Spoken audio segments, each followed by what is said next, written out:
የልጄን ጆሮ ላስበሳት አላስበሳት? መቼስ ላስበሳት። እርግጠኛ ነኝ ሁሉም ወላጅ ልጁ ቆንጆና ውብ ሆኖ እንዲታይለት እንደሚፈልግ አልጠራጠርም። ታዲያ በሀገራችን ልምድ እንደሚታየው ሴት ልጆችን ማስበሳት አዘውትሮ ይታያል። ሕክምናውስ ከዚህ ጀርባ ምን ይላል? ሰላም ጤና ይስጥልኝ። ዶክተር ቃል ኪዳን ነኝ፣ የህፃናት ሕክምና ስፔሻሊስት እና ረዳት ፕሮፌሰር። በዛሬው ቪዲዮችን የህፃናትን ጆሮ ማስበሳት ምንድን ናቸው? መቼስ መበሳት ይችላሉ?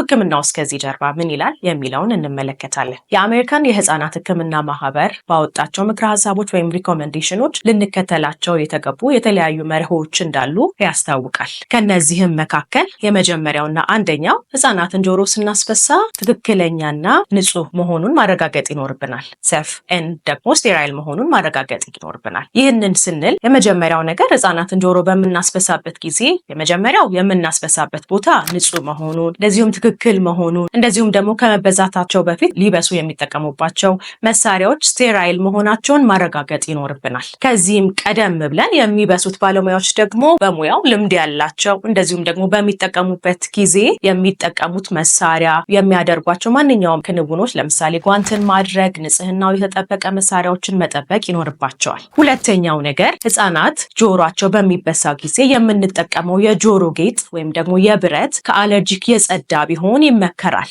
ይህም ስንል ሃይፖ አለርጂክ የምንለው ወይም ደግሞ ብረቱ ከአለርጂክ የጸዳ ለምሳሌ ኒኬል ያለበት ባይሆን ይመከራል። ይህም እንደ አቅማችን ከ18 ካራት ወርቅ እስከ ሲልቨር ድረስ ወይም ብር ድረስ መጠቀም እንደምንችል ይመከራል። ይህም ህፃናትን ለተለያዩ አለርጂዎች ከዚያም ማበጥ እንደገና ደግሞ የመዳን ሂደቱን ሊያዛባ ስለሚችል ይህንን የብረት የጆሮ ጌጥ ባንጠቀም ይመከራል። ሌላኛው ደግሞ የምንጠቀመው የጆሮ ጌጥ የራሱ መቆለፊያ ቢኖረው ወይም ደግሞ ሴፍቲ በክል የምንለው ወይም ደግሞ ሴፍቲ ሎክ ያለው ቢሆን ይመከራል። ምክንያቱም ህፃናት ይህንን ጆሮ ጌጥ ስበው አንዳንድ ጊዜ ጆሮ የመበጠስ ከዚያም ብሎ ደግሞ አንዳንድ ጊዜ ወደ አፋቸው አስገብተው ለመታነቅ ሊዳረጉ ይችላሉ። ስለዚህ በተቻለ አቅም ይህንን ነገር ቼክ ማድረግ ይኖርብናል። ሶስተኛውና በጣም አስፈላጊው ነገር ደግሞ የንጽህና እንክብካቤ ልናደርግለት ይገባል። ይህንንም ስንል በመጀመሪያ ጆሮ የተበሳውን ቦታ በተደጋጋሚ መንካት አያስፈልግም። መንካት ካለብን ደግሞ ለማጽዳትና ለማጽዳት ብቻ ነው መንካት ያለብን። ልንነካ ስንል ደግሞ ቀደም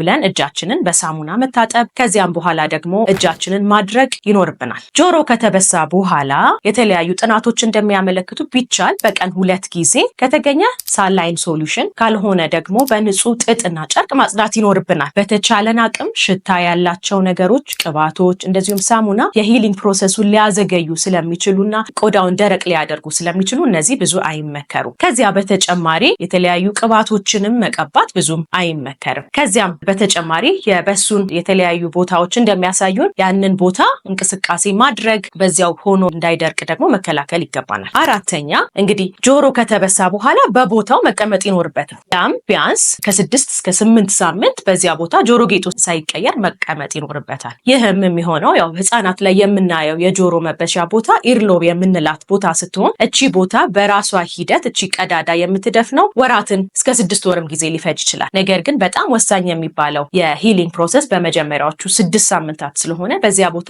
ትክክል ሊቀመጥ ይገባል። ይህንን ደግሞ አስተውለን ማድረግ ይኖርብናል ማለት ነው። ታዲያ በመጨረሻ ጊዜ እንግዲህ ሁላችንም የምንጠይቀው ጥያቄ ቢኖር ምንድነው? መቼ ላስበሳት? ምንስ ይመከራል? የሚለው ጥያቄ ነው። የአሜሪካን የህፃናት ማህበር እንግዲህ እንደሚያስቀምጠው ወይም ሪኮመንድ እንደሚያደርገው እንግዲህ ህፃናት በተቻለ አቅም ራሳቸውን በሚችሉበት ጊዜ ጆሮ ጌጥ ምንነቱን በሚገባቸው ጊዜ ስለዚህ ጆሮ ጌጥ እንክብካቤ እንደዚሁም ደግሞ ንጽህና ማድረግ በሚገባቸው ጊዜ ቢሆን ይመከራል። ነገር ግን ልክ እንደኛም ሀገር እንደዚሁም በተለያዩ ሀገሮች እንዳለው ልምድ አንዳንድ ጊዜ ደግሞ ቀደም ብለን ልጆችን መብሳት ልንፈልግ እንችላለን። ታዲያ ይህ ማህበር ስለዚህ ጉዳይ ማብራሪያ ሰጥቶ ይሆን? እንግዲህ ይህ ማህበር እንደሚገልጸው ህፃናት ቢያንስ ጆሯቸው ከመበሳታቸው በፊት 4 ወር ማለፍ ይኖርባቸዋል። ምክንያቱም አስፈላጊ የተባሉትን ክትባቶች ካገኙ በኋላ ሊሆን እንደሚገባ ይህ ማህበር አጽንኦት ሰጥቶ ይህንን ያብራራል። ምክንያቱም ከ3 ወር በፊት ከጭንቅላት ጀምሮ እንደዚሁም ሴፕሲስ ለምንለው ለተለያዩ አይነት ኢንፌክሽኖች ተጋላጭ ስለሚሆኑ በተቻለ አቅም 4 ወር ካለፋቸው በኋላ እንዲሆን ይመከራል። ታዲያ ጆሮ መበሳት እንግዲህ መልካምና ቆንጆ የሆነ ነገር ሆኖ ሳለ ግን ደግሞ የራሱ ደግሞ የጎንዮሽ ጉዳት ሊያሳይ ይችላል። ታዲያ እነዚህ የጎንዮሽ ጉዳት ምንድን ናቸው? መቼስ ወደ ጤና ተቋም መሄድ ይኖርብናል። ጆሮ ሲበሳ ቅድም እንዳልነው የመጀመሪያውና ዋነኛው ነገር እንግዲህ ህፃናት ገና አናውቅም ለተለያዩ አለርጂዎች ሊጋለጡ ይችላሉ። ስለዚህ ቅድም እንዳልነው አስፈላጊውን የጆሮ ጌጥ ትክክለኛውንና ስቴራይል ያልነውን መምረጥ ይኖርብናል። ሁለተኛው ደግሞ ኢንፌክሽናል ናቸው። እንግዲህ ቅድም እንዳልነው የመጀመሪያው ነገር እድሜያቸውን አጽንኦት ሰጠን መመልከት የሚገባን ነገር ሲሆን አንዳንድ ጊዜ ደግሞ እንደዚሁ ኢንፌክሽን ሊከሰት ይችላል። ስለዚህ የዚህ ነገር ምልክቶች ምንድን ናቸው ብለን ስንል የመጀመሪያው ነገር እዚያ ቦታ ላይ መቅላት ሊሆን ይችላል፣ ማበጥ ሊሆን ይችላል። ልጆች በጣም በተደጋጋሚ ሊያኩት ይችላሉ።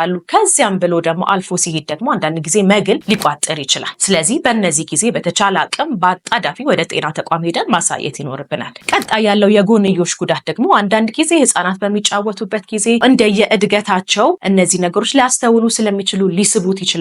በሚስቡት ጊዜ የጆሮአችን ኤርሎብ የምንላት ልትበጠስ ትችላለች። ከፍተኛ የደም መፍሰስ ሊፈስ ይችላል። አንዳንድ ጊዜ የተለያዩ አደጋዎች ሊከሰቱ ይችላሉ። ከዚያ ቀጥሎ ያለው ደግሞ በተለይ በሂሊንግ ፕሮሰሱ ላይ አንዳንድ ጊዜ ጠባሳዎች ሊከሰቱ ይችላሉ። አንዳንድ ጊዜ ከዘርም የሚመጡ አላስፈላጊ ጠባሳዎች ተለቅ ተለቅ ያሉ ኬሎይድ ስካርስ የምንላቸው ልናይ እንችላለን። ስለዚህ እነዚህ አይነት ልጆች ያለባቸውን በጤና ተቋም ሄደን ማሳየት ይኖርብናል ማለት ነው። ስለዚህ ከፍ ብለው ላሉ ልጆች ግን በተቻለን አቅም ንጽህናው እንዴት መጠበቅ እንዳለባቸው፣ እንዴት አድርገው ጆሮ ጌጣቸውን ማውለቅ እንዳለባቸው፣ መዝጋት እንዳለባቸው፣ እንደዚሁም ደግሞ መጫወት እንደሌለባቸው ምክንያቱም ድንገት ሊውጡት ስለሚችሉ እነዚህ ነገሮች ለህፃናት ማስተማር ይኖርብናል ማለት ነው። ታዲያ የህፃናትን ጆሮ መበሳት እርሶስ ስለዚህ ጉዳይ ምን ይላሉ? በዚህ ዩቲዩብ ቻናላችን በጣም ጠቃሚ መልካም መረጃ እንዳገኘው አልጠራጠርም። ሰላም ቆዩ።